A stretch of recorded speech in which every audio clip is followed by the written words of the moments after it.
Sintetizando, com Alê Moreno. Olá, este é o Sintetizando, o programa de podcast aqui da Síntese. Eu sou o Alê Moreno e estaremos juntos para mais uma prosa boa. Antes de seguir o programa, dê um like, siga a gente aqui no YouTube, Síntese DH, siga a gente no Instagram, Síntese_Educacão. No programa de hoje, o nosso assunto é colaboração. E para falar sobre esse assunto que acho que habita todas as empresas, as pessoas no dia a dia, eu trouxe alguns convidados. Trouxe a Adriana Alencar, da Mosaic Fertilizantes, e trouxe a minha querida Isabela Secato, do Poder da Colaboração. Também convido a Ariane Espíndola, da Neo Grid. Bom, temos uma galera boa que vai ajudar a gente a dar contorno para essa prosa. Falar de colaboração é um tema tão recorrente nas empresas, mas tão pouco vivido. Para aquecer essa conversa, eu vou trazer primeiro uma perspectiva da Adriana Alencar. Ela traz uma visão do não excludente, porque se eu começo a pensar nas relações, a pensar em aprendizado, a pensar em conexões que eu faço na vida, como eu trago mais o E para a minha vida e menos o ou para minha vida. Então, Adriana, eu queria que você contasse para a gente essa sua visão do e e do ou. Esse automático, eu acho que me faz muito ir para o ou. Então, ou eu estou no trabalho ou reforçando uma parte técnica de conteúdo e que se torna pesada, ou eu estou no lazer, na música, por que não o e? Né? Eu acho que o meu grande objetivo de desenvolvimento pessoal é encontrar mesmo esse equilíbrio, né?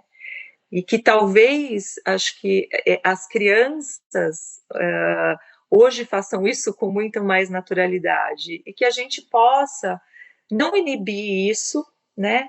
Mas reforçar para que tenhamos adultos que naveguem muito mais tranquilamente na organização.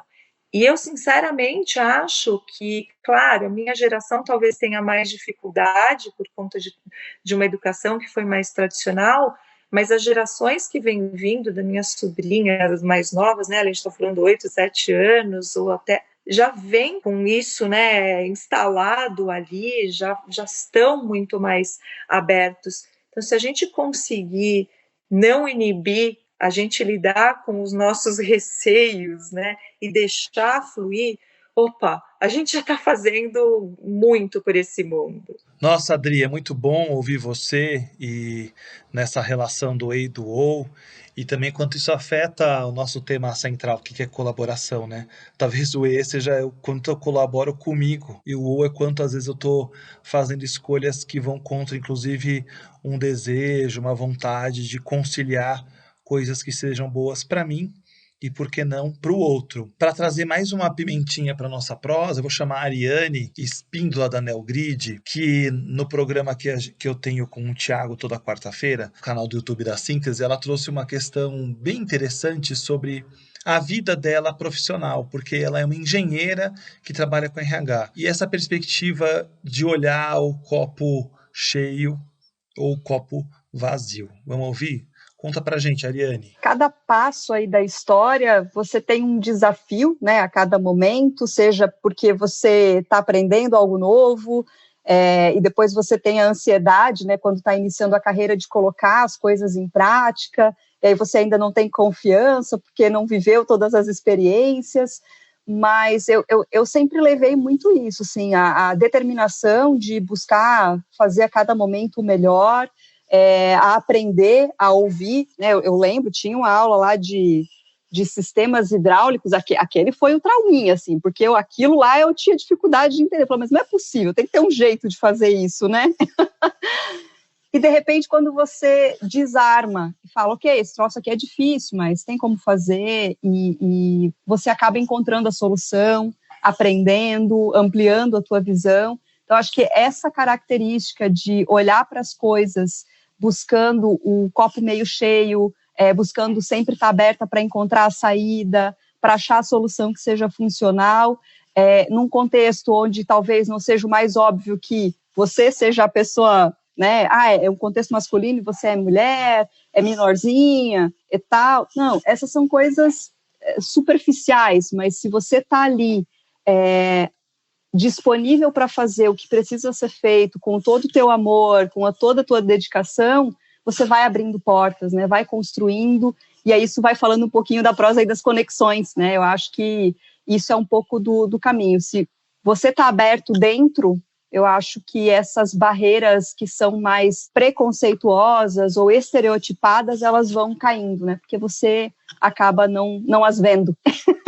Ari, é ótimo ouvir você, e aqui eu estou tentando organizar meu pensamento, mas essa questão do copo cheio, copo vazio, né? Isso tem uma relação também direta com os processos de educação e de colaboração, as relações que a gente constrói ao longo da vida, porque muitas coisas que a gente... se eu estou na relação com o outro, imaginando que eu sou o copo cheio e o outro é vazio, eu só estou depositando coisas no outro sem considerar o outro na relação. Mas quando eu me esvazio para estar de fato com o outro, muito provavelmente a relação se constrói de um jeito mais fluido, mais bonito, mais orgânico, e muita chance dessa relação ser uma relação colaborativa. E aí eu queria convidar a Isabela Secato, que fala sobre o poder da colaboração, que também tem um programa lindo com a gente, comigo com o Thiago, no YouTube. Isa, conta pra gente o que é o poder da colaboração, como surgiu. Esse projeto, ele surgiu porque foram vindo as empresas e tal, tudo acontecia na internet, né? Então era um site de crowdfunding, era como é que a gente se conecta com as pessoas, escrevendo textos e tudo. Só que eu senti a necessidade de encontrar as pessoas e olhar no olho. Porque eu falava assim, quando eu saí do Schumacher, as 7 bilhões de pessoas que tem no mundo precisam vir para o Schumacher College. Precisam. Porque a gente precisa, todo mundo precisa sentir isso. E aí eu falei, gente, óbvio, né? Impossível. Primeiro, para salas tem 20 alunos, imagina. Impossível. Como é que a gente consegue transformar isso em outras experiências, né? Até o Satish Kumar, que é o fundador do Schumacher College, ele sempre falava, cada pessoa que está aqui pode usar suas próprias ferramentas para transformar do jeito que quiser, do jeito que achar que pode. E aí eu vi, depois que eu tive essas várias empresas, que eu queria realmente fazer um olho no olho, que a gente hoje, né, depois que tudo mudou, que a pandemia chegou, que a gente voltou para as nossas máquinas, que bom que existem todas essas ferramentas, mas nada substitui a gente estar junto e a energia que a gente cria num ambiente juntos.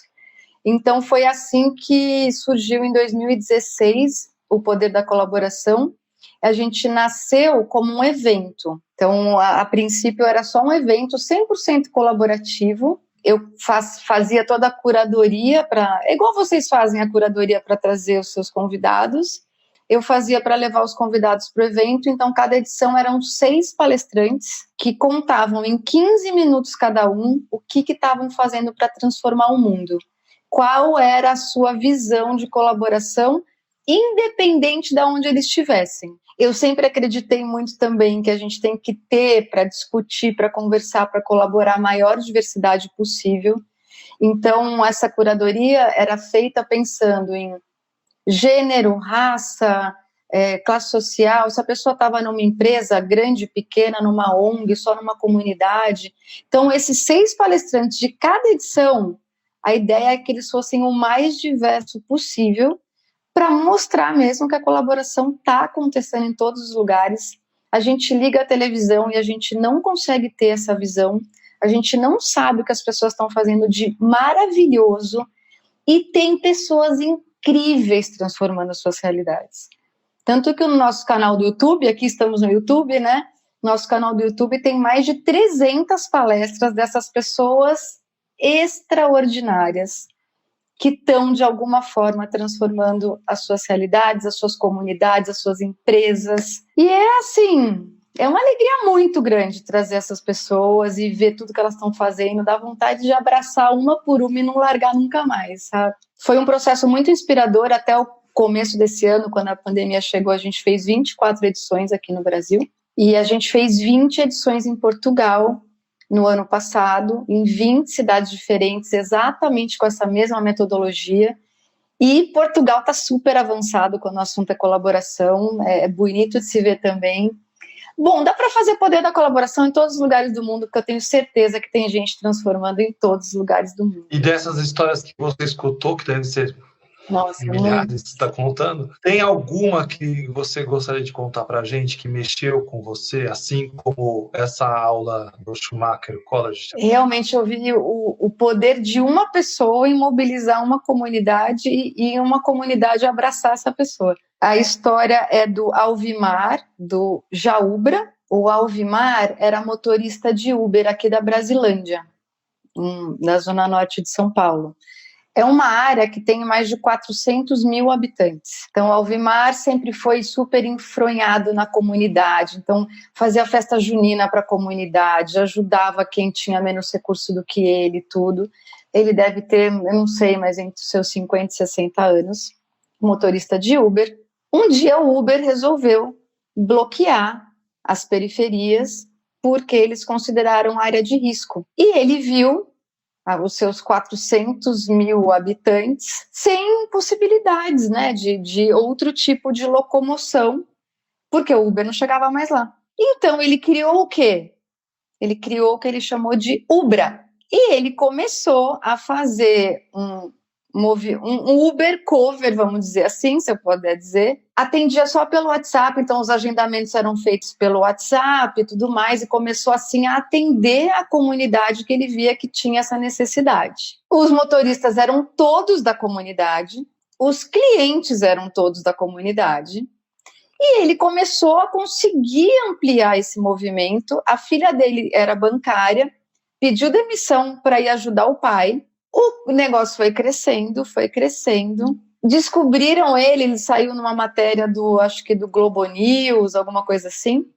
E aí ele foi chamado acho que pela Endeavor, não lembro agora, se foi a Artemisia, porque quiseram acelerar o projeto dele. E aí na palestra lá do Poder ele falava assim: gente, agora ficaram falando esse negócio de startup, eu nem sei o que é isso. Sabe, assim, uma pessoa maravilhosa. E daí, gente, então ele começou a passar por vários treinamentos e capacitações e tal. O negócio cresceu tanto que o Uber chamou ele para uma reunião. Queria entender o negócio, queria comprar o negócio. Ele falou: não vendo não, de jeito nenhum, sou aqui eu agarrado com a minha comunidade. E o negócio está florescendo, está crescendo. E ele tem, assim, uma pessoa muito simples, com uma humildade, assim, no coração, uma pessoa que te ajuda. Se você ligar para ele agora, ele vai te ajudar. Uma pessoa maravilhosa, que merece o mundo. Então, esse é um dos exemplos que me tocou muito. Sensacional essa história. Eu vou deixar aqui no descritivo do YouTube o nome do aplicativo, que é o Jaúbra, né, que ele mudou.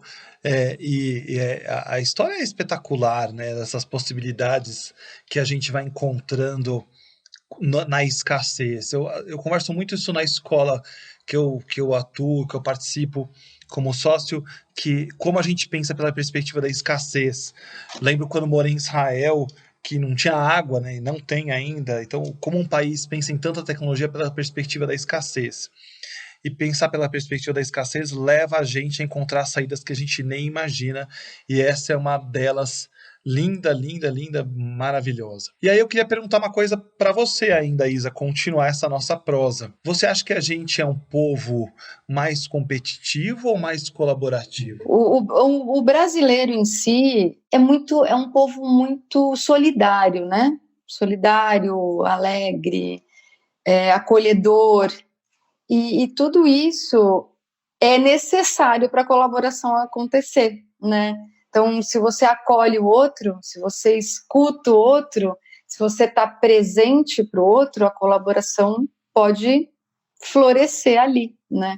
Então, eu acho, sim, que o brasileiro é colaborativo. A gente vem de uma sociedade aí de alguns anos para cá, de muitos anos para cá, na verdade, que está cada vez mais competitiva. A gente começa a aprender isso na escola, né? Vocês que são também super educadores sabem muito mais do que eu, mas em algum momento, sabe, essa questão da escassez, essa questão de que não tem para todo mundo, se não tem para todo mundo, desculpa, mas eu vou passar em cima de você.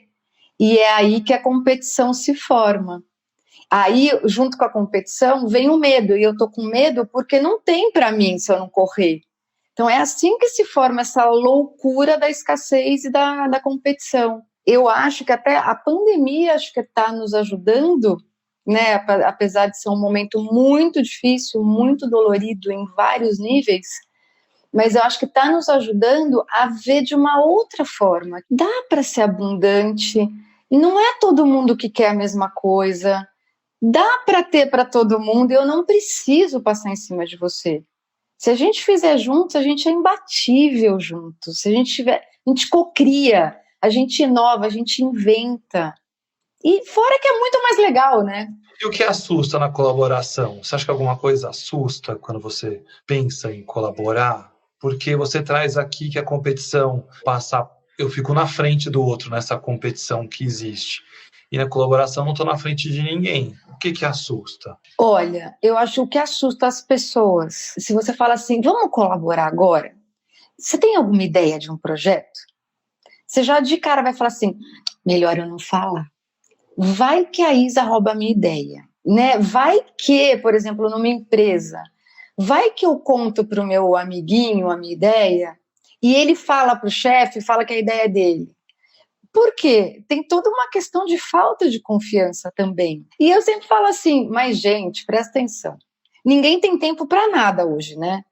Você liga para alguém e fala, e aí, tudo bem, Thiago? Você vai responder o quê? Ah, tá corrido, né? Tá corrido. Você acha que alguém teria capacidade de pegar a sua ideia que você já teve há 2 anos atrás, com toda essa agenda, ah, não, agora então eu peguei essa ideia também e vou começar a fazer na frente do Ale e do Thiago. Não faz sentido. Mas é uma percepção. Então, esse medo de, eu não posso falar, vai que o outro rouba a minha ideia, tal, isso é uma coisa que atrapalha muito a colaboração de acontecer. E é por isso que eu e o Cláudio Tebas e a Fátima, por exemplo, a gente já fez tantos eventos em empresas e workshops e team buildings e tudo, juntos, para tentar desmistificar um pouco isso.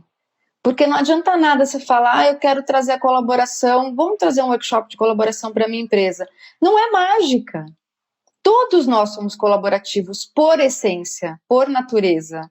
Só que a gente está tão acostumado nessa loucura que a gente está falando agora, que eu já estou acostumado. Quando eu saio do workshop, 1 hora eu acredito que está tudo bem. Na próxima já entra a agenda. E a gente volta ao que é. Então a gente tem que ter relembrado com muito amor, com muito carinho, a gente tem que ir relembrando todas essas características que a gente já tem inerentes do nosso ser, mas que elas foram se perdendo, a gente tem que relembrar. Isa, é maravilhoso ouvir você e pensar que a colaboração é da nossa natureza.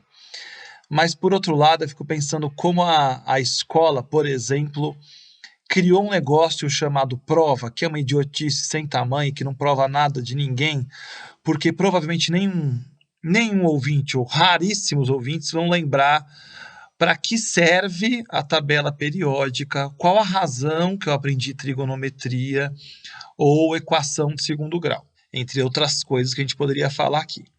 A prova é um negócio feito sozinho, eu comigo mesmo, eu não posso consultar nada, ninguém, nada, absolutamente nada. Qual atividade humana, com exceção da prova, você faz absolutamente sozinha, sem consultar nada nem ninguém? Por exemplo, no universo do trabalho. Mesmo que você trabalhe em um escritório absolutamente solitário, você consulta o Google, o WhatsApp, um colega, vê um filme do YouTube. A gente está se conectando o tempo todo para ir reunido e munido de informações, construir o nosso conhecimento, uma ideia, um processo e uma tomada de decisão.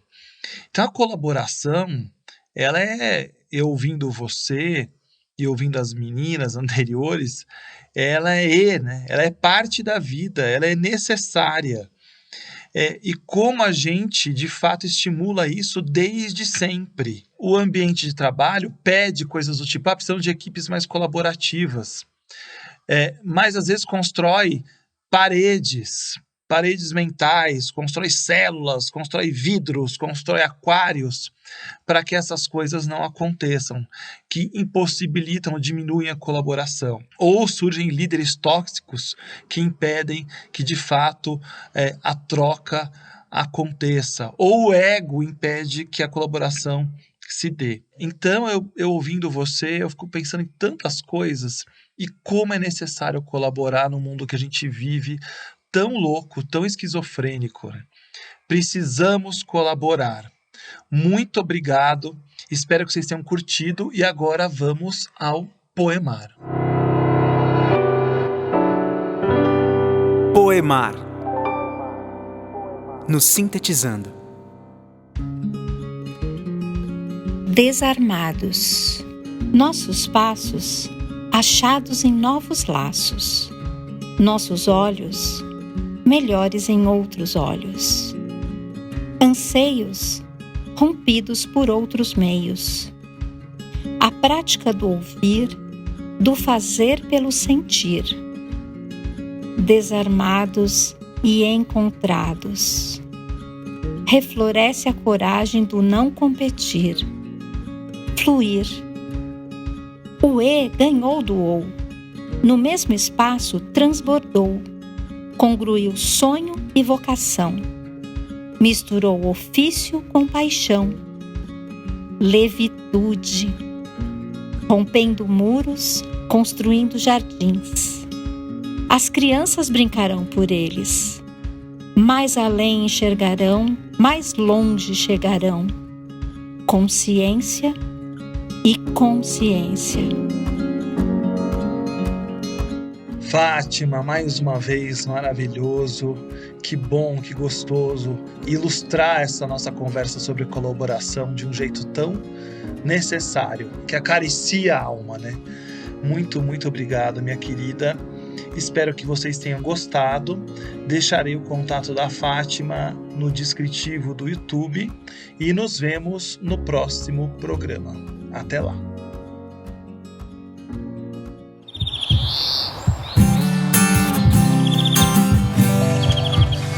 Sintetizando com Alê Moreno.